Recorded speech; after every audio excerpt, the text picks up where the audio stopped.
Assalamualaikum warahmatullahi wabarakatuh. Waalaikumsalam. Terima kasih sudah menghadiri untuk penyembuhan napas dan HIV/AIDS, berbahayanya narkotika dan psikotropika dan zat adiktif. Ya, saya Satria Kurniawan dari Fakultas Hukum Universitas Muhammadiyah Surabaya ingin memaparkan dalam penyuluhan ini dengan dasar hukum penyalahgunaan narkotika dalam Kitab Undang-Undang Hukum Pidana, Undang-Undang Nomor 35 Tahun 2009 tentang narkotika, Nomor 2 Tahun 2022 tentang Cipta Kerja yang telah ditetapkan sebagai undang-undang melalui Undang-Undang Nomor 6 Tahun 2023.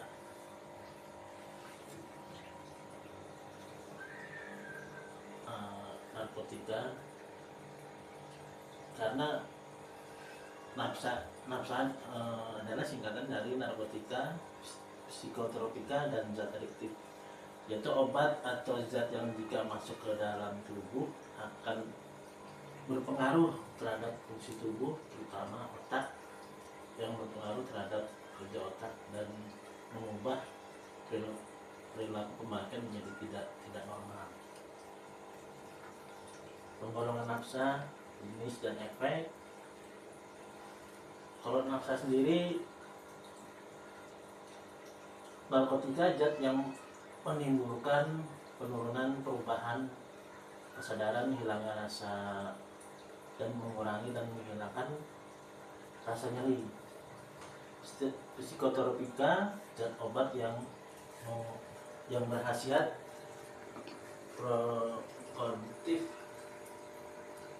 pengaruh selektif pada susunan saraf pusat yang menyebabkan perubahan khas pada aktivitas mental. Zat adiktif lainnya, zat adiktif zat yang berpengaruh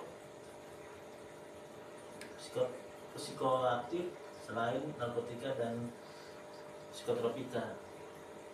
Berdasarkan efek ada upper, downer, dan aldoner.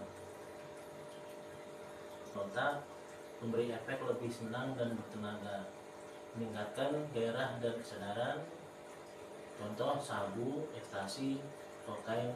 Biasanya rata-rata pengguna ini artis, karena untuk memberikan efek senang dan bertenaga. Biasanya kalau artis itu kan dia ditarget untuk manggung di sana sini, dan kokain, ekstasi, sabu, kafein, dan nikotin. Menekan sistem saraf pusat, mengurangi aktivitas dan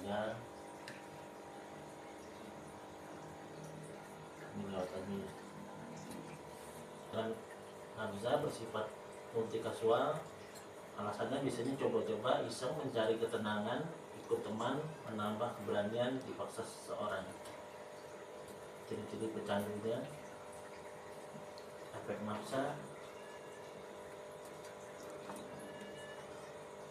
komplikasi medik, biasanya gangguan tidur, paranoid, dan depresi.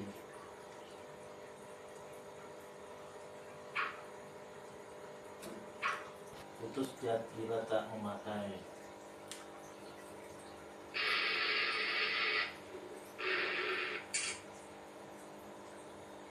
Masalah-masalah berikut adalah paket yang ada atau dialami dalam kehidupan.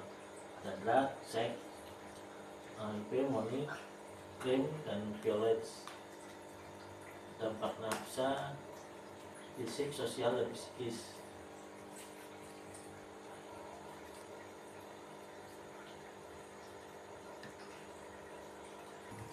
Pencegahan, meningkatkan iman dan takwa, memperhatikan teman bergaul dan selalu waspada.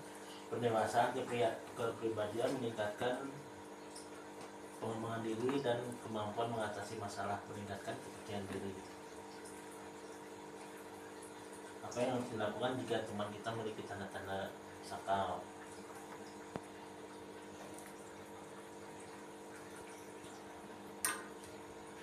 Kita berteman tapi tidak memakai narkotik, tunjukkan rasa kepedulian, gali keadaan emosi dan kehidupan sosial.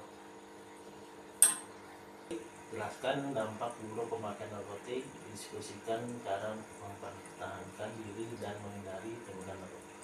Kembali hubungi tim ahli. Rokok adalah pintu gerbang narkoba dibandingkan rokok. Dengan nikotin adalah zat legal yang paling banyak membunuh. Ini hukuman pemidanaan terhadap pengedar dan pengguna narkoba, bahwa secara implisit dapat dikatakan bahwa pengedar narkoba adalah orang yang melakukan kegiatan penyaluran dan penyerahan narkotik secara luas. Pengertian pengedar disebut juga dapat dilakukan dan berorientasi kepada dimensi penjual, pembeli untuk diedarkan, mengangkut, menyimpan, menguasai, menyediakan, melakukan perbuatan mengekspor dan mengimpor narkotik. Hukuman pengedar narkoba, sanksi diatur dalam pasal 115, pasal 120 dan pasal 125 Undang-Undang Narkotik. Pengedar narkoba yang terlibat dalam memproduksi, mengimpor, mengekspor atau menyalurkan narkotik nomor 12 dapat dipidana mati jika narkotik yang diedarkan mencapai jumlah tertentu. Kira-kira ada pertanyaan?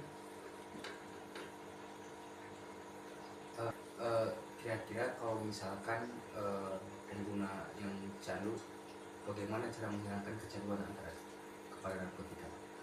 Biasanya untuk menghilangkan itu kita kembali ke awal lagi.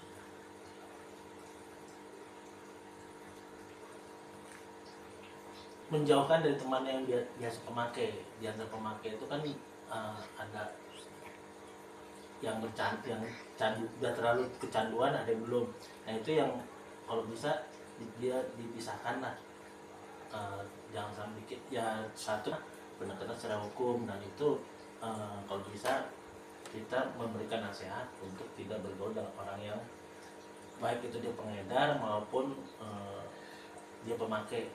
Karena apa, kalau sudah kecanduan itu lebih susah dan lebih berat. Akan kalau memang pendekatan secara agama, secara spiritual baik, pendekatan lah, biar dia ngerti bahwa itu nanti bahayanya ke belakang itu akan lebih besar lagi, karena efeknya itu kan bersinggungan dengan hukum dan kesehatan. Dari selanjutnya HIV atau AIDS.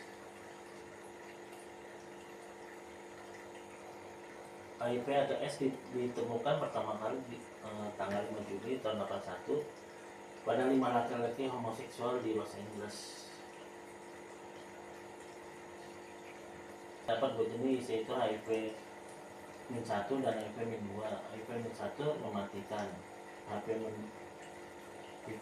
HIV-2 HIV-1 tersebar di seluruh dunia, sedangkan HIV-2 endemis di Afrika Barat. HIV berasal dari sejenis primata yang bermutasi dan dapat menginfeksi manusia. Itu dari binatang tadinya. HIV atau virus HIV itu kuman yang menyakit sel-sel sistem kekebalan tubuh manusia. Kalau AIDS, kumpulan gejala dan infeksi yang timbul karena rusaknya sistem kekebalan tubuh manusia akibat infeksi HIV. Bagaimana HIV menyebabkan risiko AIDS? Bisa jarum suntik yang digunakan bersama hubungan seksual tanpa kondom, ganti pasangan seksual, ibu ke anak yang ada di kandungannya dan ibu menyusui, transfusi darah, memakai alat ukur bersama. Bagaimana mengetahuinya? Kita dapat mengetahui tentang situs HIV kita melalui VCT, Voluntary Counseling and Testing. Konseling dan tes darah secara sukarela dapat dilakukan di klinik-klinik.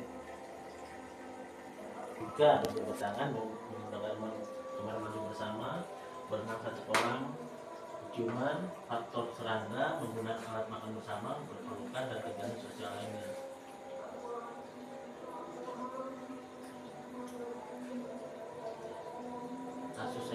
tahun 2019 laki-laki 65%, perempuan 35%. HIV atau AIDS dan nafsa. Penggunaan nafsa jarum suntik merupakan cara yang paling efisien untuk pengelolaan HIV. Selain penggunaan nafsa jarum suntik, penggunaan nafsa jenis upper dapat memberikan efek horny. Pasangan positif HIV maka akan mudah untuk tertular. Penularannya langsung sistem darah seorang yang terinfeksi pada orang yang belum terinfeksi melalui jarum. HIV juga sangat cepat tertular dari penggunaan nafsa jarum suntik ke masyarakat umum melalui hubungan seksual. Ini contoh orang yang kena HIV.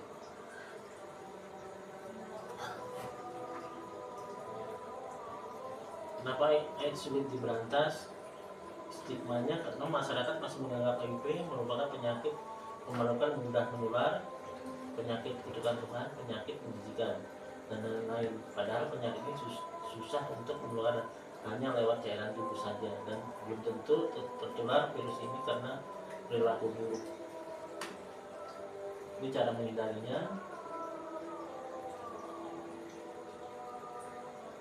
Mungkin itu sekian, terima kasih. Kalau ada pertanyaan. Kan itu tuh HIV pasti nggak bisa disembuhin. Terus kalau misalnya terus belum ada obat juga yang belum bisa menyembuhkan, terus cara biar bertahan lamanya gimana? Bertahan lama apanya nih? Kan kalau misalnya HIV itu pasti ketergantungan obat, lalu pasti sehari sekali pasti minum. Kalau misalnya enggak, pasti ya meninggal lah ya. Nah, itu contoh cara menanggulanginya gimana selain obat? Ya, ini hanya pendapat saya. Untuk penanggulangannya ya kembali ke hidup normal, hidup bersih, hidup sehat. Satu, kedua, kalau dia lupa minum obat, seandainya dia harus mulai dari nol, ya harus dari nol. Dan kedua, satu intinya bertobat. Karena itu kan memang sih tidak, AIDS itu tidak serta merta dari hubungan badan. Itu terkadang dari jarum suntik. Misalnya gini, terkadang kita cukur, orang itu kena AIDS, cukur kan tuh kena ada darahnya tuh, nah itu kena dari situ bisa. Kita nggak tahu, makanya kan terkadang kenapa kita harus cek darah untuk mengetahui juga apa kita kena AIDS apa enggak.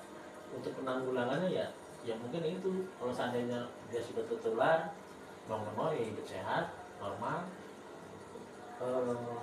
tidak pada Tuhan. Intinya itu ya, ibaratnya dia kena atau bagaimanapun dan tidak bisa diobati, walaupun dia belum ada obatnya gitu, tapi kan dengan adanya hidup normal, hidup bersih, insya Allah mungkin dengan adanya itu masih diberi umur panjang lah. Tembakau sintetis itu kan memang dilarang pemerintah gitu, karena dia masuknya kategori dalam undang-undang narkotik. Dia sifatnya seperti semacam ke arah yang tembakau sintetis itu dia rokok, tembakau, dia dicampur bahannya, dan itu hanya dua, dan itu karena jenis narkoba. Kalaupun dia masuk atau dia tertangkap, itu nanti dia jatuhnya ke undang-undang narkotik. Saya ingin bertanya, nikotin kan kandungan saya ingin bertanya, nikotin kan ada di dalam kandungan rokok. Nah, sedangkan nikotin itu narkoba, kenapa masih diperjualbelikan di pasaran? Ada berbagai macam zat sih ya, ada penghapus cat, gas buang, racun semut putih, gas knalpot, untuk roket, pembersih lantai, larut industri, racun untuk hukuman mati. Hanya semisal snack, ada pengawet, ada banyak pewarna buatan, bahkan objek konsumsi kita sehari-hari sederhana seperti nasi, sumber karbohidrat, salah satunya sumber tenaga manusia sangat mudah diserap tubuh, berpotensi mendorong penyakit gula jika konsumsi terlalu berlebihan. Biasanya di paling ujung itu kan agak manis tuh, biasanya kertas itu agak manis, makanya itu mengandung gula dari situ. Nah, kalau sekarang ada mengandung zat adiktifnya berupa tembakau. Untuk apa?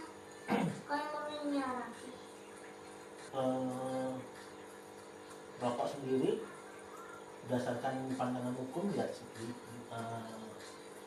di atas, maka itu dan industrinya maupun periklanan serta industri terkait yang menyangkut rokok itu di belakang banyak kerja yang menggantungkan hidupnya di perusahaan rokok, terus petani tembakau dan mendapatkan perlakuan yang sama di hadapan hukum gitu. Sedang untuk mencari yang namanya hidup layak yang dijamin di pasal 27 ayat 2 Undang-Undang 1945. Ya, warga negara berhak atas pekerjaan dan penghidupan yang layak bagi kemanusiaan, dan pasal 28B ayat 2 Undang-Undang 1945 yang berbunyi setiap orang berhak untuk bekerja serta mendapatkan imbalan dan perlakuan yang adil dan layak dalam bekerja. Ya, sebagian orang sih percaya bahwa bahan kimia dalam rokok itu menyebabkan kanker tanpa tahu dengan pasti bahan kimia yang mana. Para ahli itu menghabiskan ratusan juta dolar untuk meneliti hampir 95% itu partikelnya dari asap rokok itu berbahaya gitu, karena memicu kanker. Sedangkan kita sendiri tidak bisa menutup pabrik rokok itu ya, karena tadi di belakang itu ada pekerja yang harus menggantungkan hidupnya di pabrik rokok.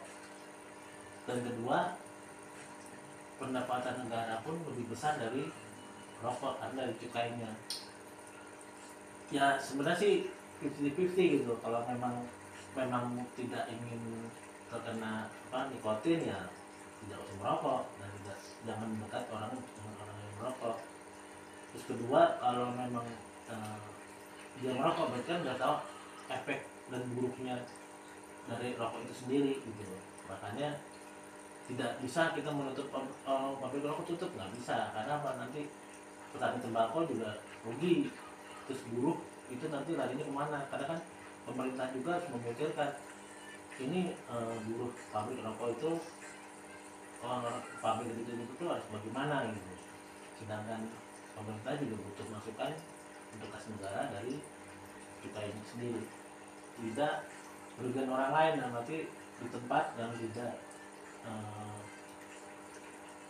rumah sakit atau di terminal atau yang di sekolah, yang tempat orang banyak kumpul-kumpul yang tidak merokok gitu. Kalau mau merokok ya intinya kita harus memisahkan diri agar tidak merugikan orang lain, jangan sampai nanti terjerat masalah hukum. Mungkin itu bisa dijawab. Sudah, mungkin itu yang bisa saya sampaikan. Mohon maaf atas waktunya, atas nama pribadi saya mohon maaf kalau ada jawaban saya yang kurang, mungkin saya yang terbatas. Dan terima kasih atas waktunya yang sudah berkenan untuk mengikuti pertemuan hari ini. Sekian dan terima kasih. Assalamualaikum warahmatullahi wabarakatuh.